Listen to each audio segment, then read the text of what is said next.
موقع پر رسول اللہ صلی اللہ علیہ وآلہ وسلم کی دعا سے میری 5 انگلیاں ذوفشاں ہو گئیں، یعنی میری 5 انگلیوں سے روشنی نکلنا شروع ہو گئی کہ اندھیرا بہت زیادہ تھا، روشنی کی کمی تھی۔ تو آپ کے معجزات کی وجہ سے اللہ نے میری انگلیوں کو روشن کر دیا کہ ان میں سے روشنی نکلنا شروع ہو گئی، جن کی روشنی میں ہم نے اپنی چیزیں اکٹھی کر لیں، حتیٰ کہ کوڑے اور رسی اور ان جیسی چیزوں کو بھی ہم نے انگلیوں کی روشنی میں دیکھا اور اٹھا لیا۔ ہمارے سامان میں سے کوئی ایسی چیز نہ تھی جو گری ہو اور ہم نے اسے اٹھا نہ لیا ہو۔ اور اسی طرح شہید اسلام عروہ بن مسعود ابن اسحاق بیان کرتے ہیں کہ رسول اللہ صلی اللہ علیہ وسلم تبوک سے رمضان میں واپس مدینہ پہنچے۔ اسی ماہ میں بنو ثقیف کا وفد رسول اللہ کے پاس آیا۔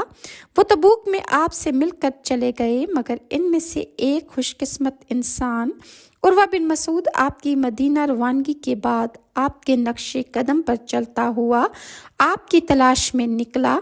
وہ قدوم مدینہ سے پہلے ہی آپ سے آ ملا، رسول اللہ سے ملاقات ہوئی تو یہ ثقفی سردار مسلمان ہو گئے اور آپ سے اجازت مانگی کہ بنو ثقیف میں جا کر تبلیغ کریں گے۔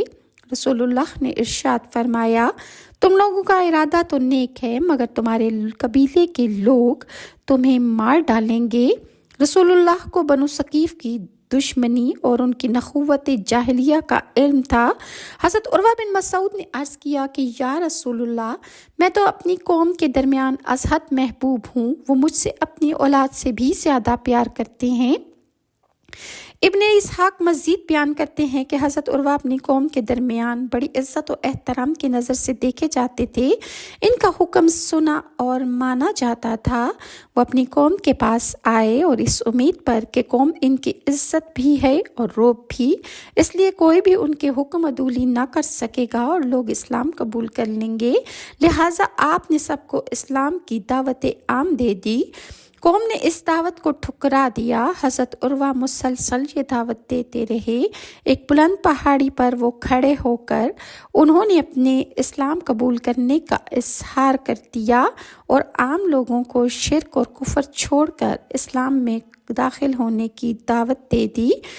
بنو ثقیف ہر جانب سے ان پر تیر برسانے لگے، جس سے وہ شدید زخمی ہو گئے۔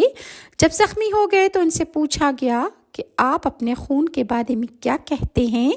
ان کے خاندان نے قاتل اور اس کے قبیلے سے انتقام لینے کا اعلان کر دیا تھا، تو آپ نے